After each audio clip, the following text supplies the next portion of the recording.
Oke, pada kesempatan kali ini saya sedang ada di ada empat ya, ada 4 pohon jambu. Di sini ada satu yang di dalam pot, di belakangnya di tanah. Kemudian saya ingin lihat di sana juga ada beberapa, tapi saya ingin lihat yang sudah berbuah. Nah, saya juga bersama Kichen yang menanam pohon-pohon di sini sekaligus melakukan perawatannya. Halo Chen. Halo, Ya. Nah, ini tanaman jambu apa Chen? ini madu deli hijau. Madu deli hijau MDH. ya. Disebutnya madu deli hijau, tapi kalau sudah mateng dia tuh putih kemerahan ya. Ya. Putih kemerahan.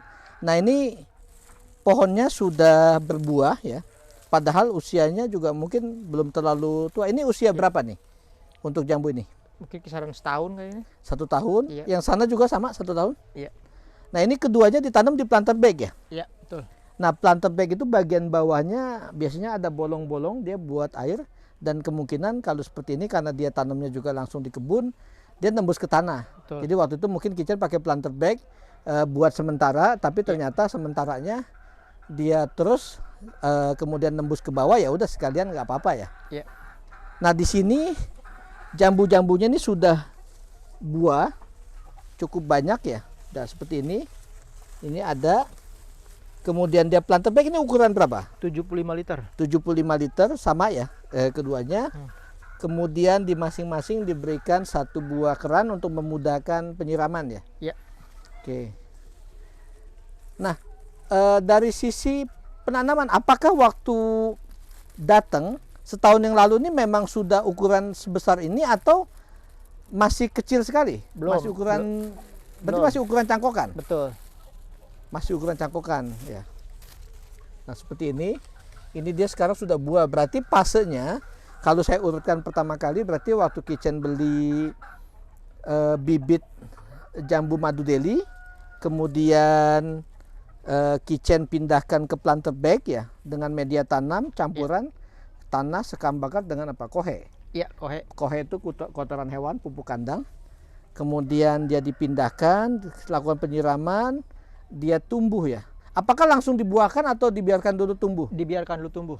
Ya, karena kalau langsung dibuahkan dia malah bisa jadi kaget Iya, ya. Kemudian hasilnya juga kurang maksimal. Iya. Nah, dibiarkan tumbuh berarti ini mungkin ada beberapa ranting baru ya. Iya. Setelah itu sambil, karena dia tajuknya biasanya kalau subur, daunnya kan banyak sekali. Iya. Berarti lakukan pemangkasan, pruning. Ya, pruning. pemangkasan. Jadi membuang daun-daun yang terlalu lebat, Iya. sekaligus ranting-ranting yang kurang manfaat. Iya. Ya. Setelah itu kalau kita sudah cukup besar, fasenya mau dibuahkan, baru melakukan pembuahan. Ya. Nah, pada video-video yang lain disampaikan metode pembuahan biasanya pakai metode stres air. Ya. Jadi dia tidak dikasih air selama, kalau biasanya disiram 1 hari sekali, ini dihentikan dulu penyiraman mungkin jadi 3 hari sekali baru disiram. Ya. Nah, kalau seperti ini, planter bag-nya dia nembus ke bawah, berarti kan dia kalaupun di stres air dia masih bisa ngambil dari bawah. Itu gimana? Iya, paling kita nggak stres air kalau kayak gitu. Artinya ini udah bukan tabur lampot lagi karena udah akarnya udah tembus ke bawah. Oke. Berarti biasanya mekanisme apa? Pupuk. Pupuk. Pakai pupuk pembuahan jenis apa? Langkah pertama saya pakai yang NPK 1616 supaya dia kalau habis berbuah begini dia mengembalikan tenaganya dia. Gitu. Setelah itu ada pupuk lain? Biasanya kalau misalkan posisi itu saya pakai KCL. Oh, pupuk KCL. Iya. KNO atau apa gitu? Bukan? KNO3 itu biasanya buat pembuahan supaya rasanya lebih manis kayaknya sepertinya. Oh. Tapi saya jarang pakai sih. Kalau saya lebih cenderung kalau buat rasa manis itu saya pakai pupuk kandang saya pakainya. Oh. Meskipun pupuk kandang sebenarnya dari kotoran hewan, tapi dia secara jambu dia bisa membuat rasa manis. Iya, lebih manis. Karena mungkin ada zat di dalamnya ya. Iya. Nah, kalau dilihat ini kayaknya saya perhatikan secara sekilas ukuran jambu sebelah kanan lebih besar ya. Iya. Berarti kemungkinan dia lebih dulu ya. Iya, lebih cepat dia menyerap akarnya. Nah, ini bisa kita lihat salah satu tangkainya, ranting buah.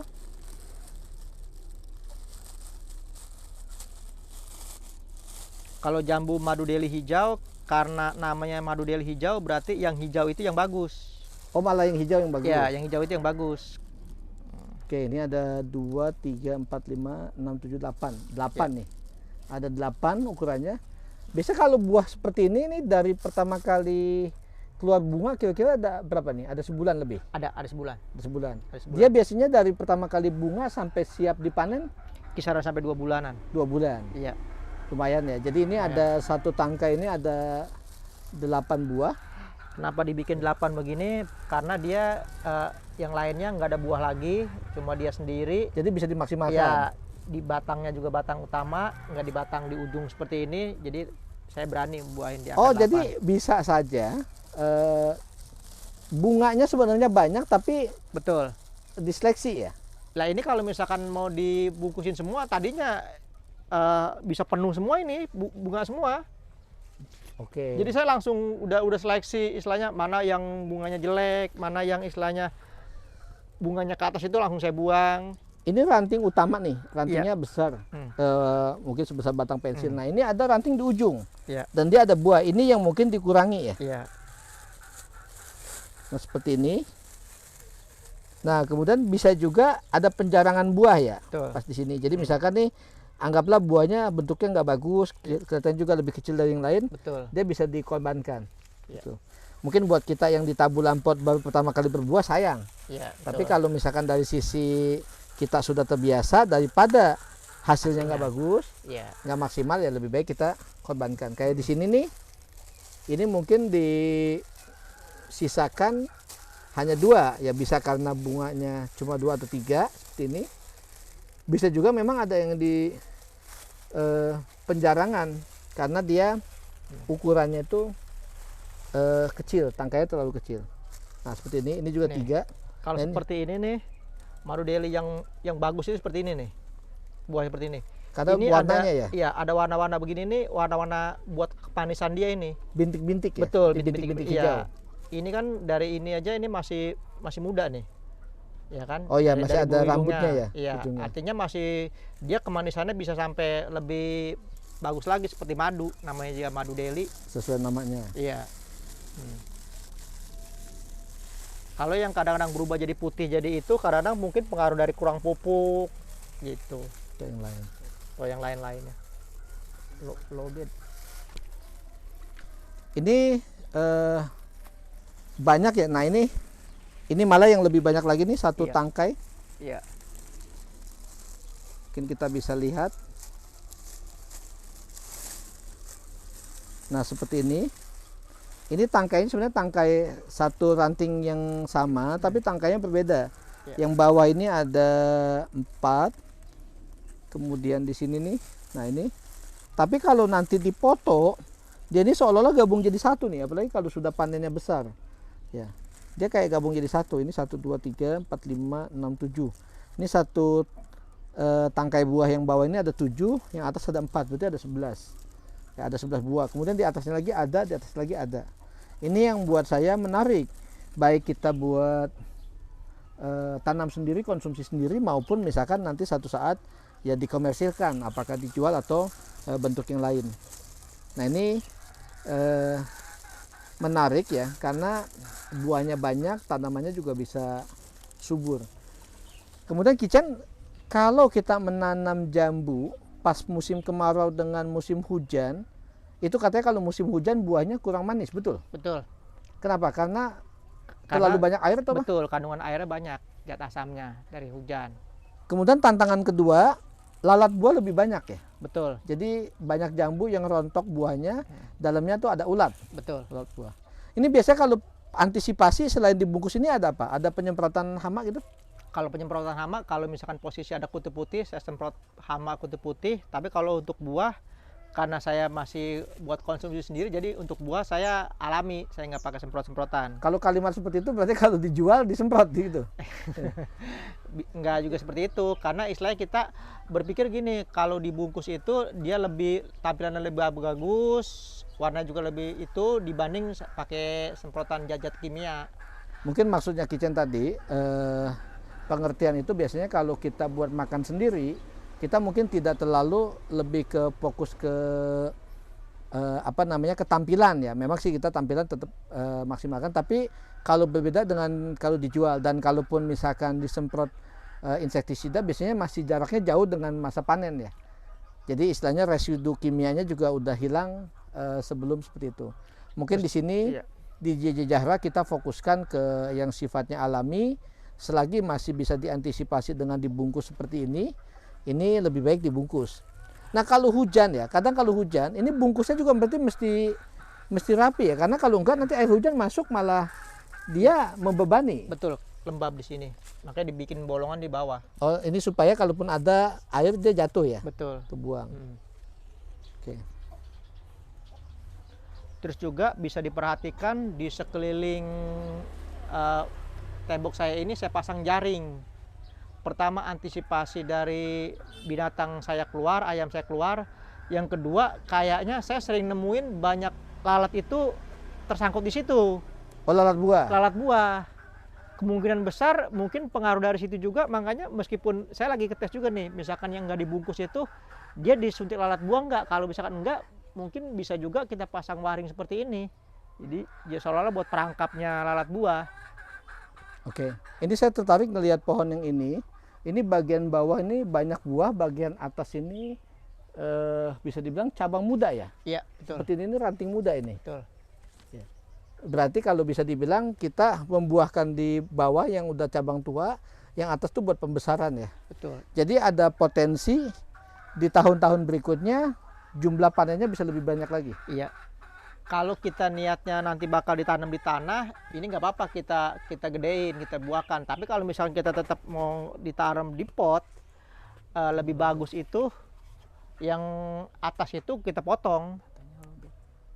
Pertama kita nanti panennya juga susah, yang namanya tabu lampot kan harusnya ada di bawah, kita panennya gampang. Jadi nggak usah kita besarkan terus ke atas, jadi dia cukup melebarnya ke samping tajuknya. Oke, Gitu. berarti kalau misalkan seperti ini lebih baik kalau misalkan di tabu lampot dibatasi ya, Iya, dipotong. atasnya. Tapi kalau misalkan di tanah ini karena memang Iya, kita pingin tajuknya besar ya Iya. dibiarkan. betul. Oke, tadi saya dapat bisik-bisik dari kameramen katanya baterainya lowbat. Tidak apa-apa sebenarnya, karena kalau baterai lowbat itu biasanya kalau di HP itu antara 10 atau 20%. Jadi tenang Pak kameramen ya, santai saja, jangan gugup. Nah, ini saya masih fokus ke sini karena salah satu, kalau saya tinggal di perumahan, namanya perumahan tuh lahannya terbatas, kemungkinan saya tanam langsung di tanah itu mungkin relatif lebih kecil. Saya memang ada lahan misalnya di JJ Zahra di rumah kabin itu bisa saya tanam di tanah, tapi kalau di perumahan mungkin juga yang nonton video ini banyak yang tinggalnya di perumahan, lahannya terbatas, salah satu pilihannya dari dalam bentuk planter bag ini atau dalam bentuk pot, tapi ukurannya kalau bisa pot yang besar. Dan mungkin agak sedikit beda ya, Kitchen mungkin pernah ngalamin bedanya kita beli jambu mungkin di luaran dengan yang di tanam sendiri. Itu ada nilai kepuasan sendiri. Betul. Jadi kalau kita beli di jalan kan kita nggak lihat prosesnya. Kalau ini kan kita lihat prosesnya nih. Kita amati istilahnya dari mulai dia berkembang, terus kita mulai nyortirin buahnya yang bagus, sampai kita bungkusin gini. Itu. Jadi kita kadang-kadang makannya pun kita nggak cuma asal ngambil mana yang kita itu, jadi kita pilih dulu mana yang benar-benar matang. Jadi kita bisa ambil. Jadi kalau dalam satu buah ini ada 7, kita mungkin pilih yang matang dulu. Betul, gitu. yang matang lain aja jangan dulu. dikorbankan. Jadi nggak kebuang percuma. Betul. Jadi benar-benar kita itu pengen itu kualitas manisnya itu benar-benar maksimal, nggak cuma asal ya cuma makan jambu, tapi yang nggak manis buat apaan? Kalau saya cenderungnya pilih benar-benar dia matang, jadi kita konsumsinya enak. Dan ini juga bisa nih kalau misalkan buat anggaplah kita gelar tikar rujakan nih buat mungkin ibu-ibu atau yang lain yang mungkin senang rujakan, ini bisa langsung dibawa pohonnya ya. Iya. Seperti itu. Jadi buat hiburan keluarga relatif murah meriah, juga menghijaukan juga, bisa banyak manfaat, banyak benefitnya buat kita gitu. Mungkin sementara itu dulu. Terima kasih Kitchen untuk ilmu dan share pengalamannya. Menarik buat saya maupun mungkin buat rekan-rekan yang melihat video ini yang ingin belajar melakukan pembuahan jambu baik madu Delhi seperti yang ditampilkan ini maupun untuk jambu-jambu yang lain. Nah, sebelum saya tutup, saya tertarik, tadi saya sempat melihat ada pohon jambu yang masih kecil. Mungkin dilihat di sini. Nah, di sini ada yang dicangkok ya? Iya, dicangkok. Nah, ini sudah berbuah karena potnya nembus ke tanah. Makanya ini juga dibuat cangkokan ya. Iya. Ini berarti waktu dulu beli cangkokan juga ukurannya seperti ini. Iya. Jadi kitchen ini dulu sebelum akhirnya punya banyak pohon jambu ini juga awalnya dari cangkokan Iya, betul. terbatas dulu. Hmm. Kemudian di sini ada beberapa yang baru dipindahkan. Ini Iya. pohonnya masih kecil-kecil. Betul. Ini yang kalau istilahnya diakuisisi atau dijual ya, di JJ Zahra itu menyediakan seperti ini. Jadi dari pohon jambu yang sudah berbuah, dipilih batang yang bagus, kemudian nanti dicangkok. Setelah jadi cangkokannya dipindahkan ke polybag atau ke pot kecil, nanti bisa di display di kios pertanian JJ Zahra, atau misalkan kalau rekan-rekan yang tertarik mau beli lewat online bisa juga di toko online-nya JJ Zahra. Ya. Ini model-model perbanyakan melalui cangkok ini yang biasanya kita prioritaskan karena bisa lebih maksimal dan kita lebih bisa memastikan kualitasnya. Ya. Mungkin terima kasih Kitchen untuk waktunya. Sampai ketemu lagi pada video berikutnya. Salam JJ Zahra.